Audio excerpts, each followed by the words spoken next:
پاکستان اور سعودی عرب کا ابھی حال ہی دنوں میں معاہدہ ہوا ہے اور ایک بہت بڑی پیش رفت ہے جو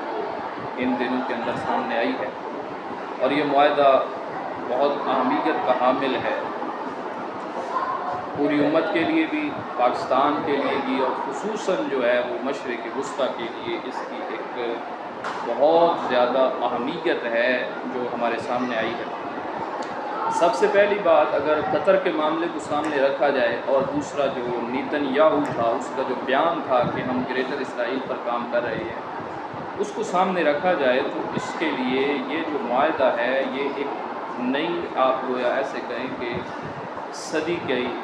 بنیاد رکھ رہا ہے اور نئے سفر کی بنیاد رکھ رہا ہے۔ آج سے پہلے سعودی عرب کا جو دفاع تھا وہ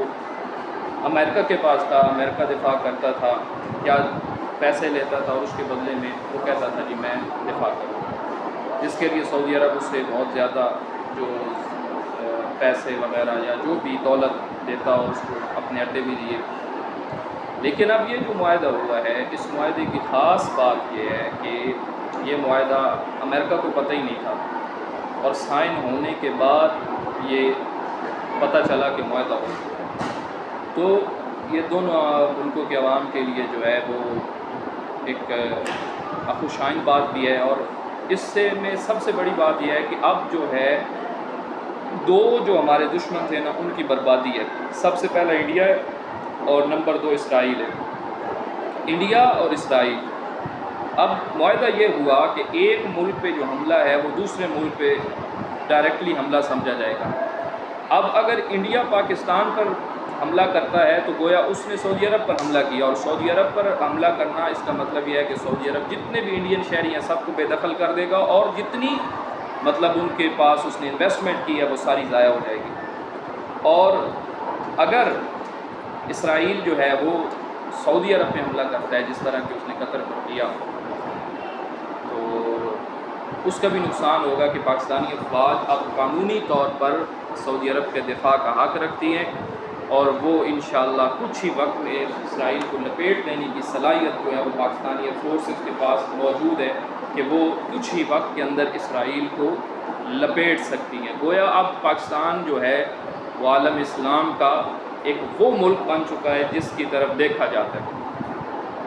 اور اس کو کہہ لیں کہ بڑا بھائی بن چکا ہے، اور حرمین شریفین کے دفاع کا جو شرف ہے یہ بھی بہت بڑی، اللہ وحدہ لا شریک نے پوری دنیا میں سے اس قوم کا، اس ملک کا انتخاب کیا کہ وہ حرمین شریفین کا دفاع کرے گا، اور ہمارے دشمنوں کی نیندیں حرام ہیں۔ اب قطر دیکھ رہا ہے، اب یہ معاہدہ آج نہیں ہو بلکہ اس کے پیچھے سال پورے ہیں، وہ کام جو تھے وہ کام کر رہے تھے کہ یہ معاہدہ کسی طرح ہو جائے اور ملک کے جو سعودی عرب یا عرب کے اندر جو خطرات منڈلا رہے ہیں وہ بھی کم ہو سکے۔ تو اب کچھ پتہ چل رہا ہے، کچھ سمجھ آ رہی ہے کہ یہ معاہدہ ہمیں اس طرف لے کے جائے گا کہ جس جگہ پہ ہم اسرائیل اور بھارت دونوں کے مضمون جو ارادے ہیں ان کو خاک کے اندر ملا سکیں گے۔ تو اصل کے اندر تو اتحاد ہے، اتحاد و اتفاق کی برکت ہے، لیکن جو فیکٹس ہمیں ابھی سمجھ آ رہی ہیں، جس طرح کا استقبال کیا گیا ہے شہباز شریف صاحب کا سعودی عرب کے اندر، تو یہ ایک بہت بڑی پیش رفت ہے کہ ایک پاکستانی وزیر اعظم جو ہے ان کا استقبال کیا جاتا ہے اس کو جوشی کے ساتھ، گرم جوشی کے ساتھ، ایک بہت بڑی طاقت کی حیثیت سے۔ یہ صرف جو حیثیت ملی ہے نا، یہ ہمیں جہاد کی وجہ سے، جنگ کی وجہ سے، قتال کی وجہ سے یہ اہمیت ملی ہے کہ جنہوں نے جہاد اور قتال کی وجہ سے کہ ہمارے جو ملک کو عزت سے سرفراز کیا گیا۔ تو جس طرح میں نے آپ کو یہ پہلے بات سمجھائی ہے، اس بات کے اندر یہ بھی سمجھ لیں کہ اللہ رب العزت نے اگر سرفرازی عطا فرمائی ہے تو اس کی ایک ہی وجہ ہے کہ پاکستان جس وقت پہلے اپنے اس موقع پہ کھڑا تھا کہ مکمل طور پر وہ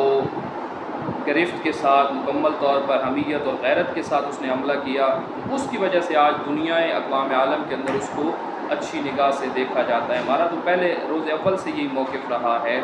کہ روز اول سے ہم اسی بات کے قائل رہے ہیں کہ اگر پاکستان بلکہ پوری اقوام عالم، پوری امت مسلمہ غیرت کا مظاہرہ کرے تو دنیا کے اندر انشاءاللہ کوئی ایسی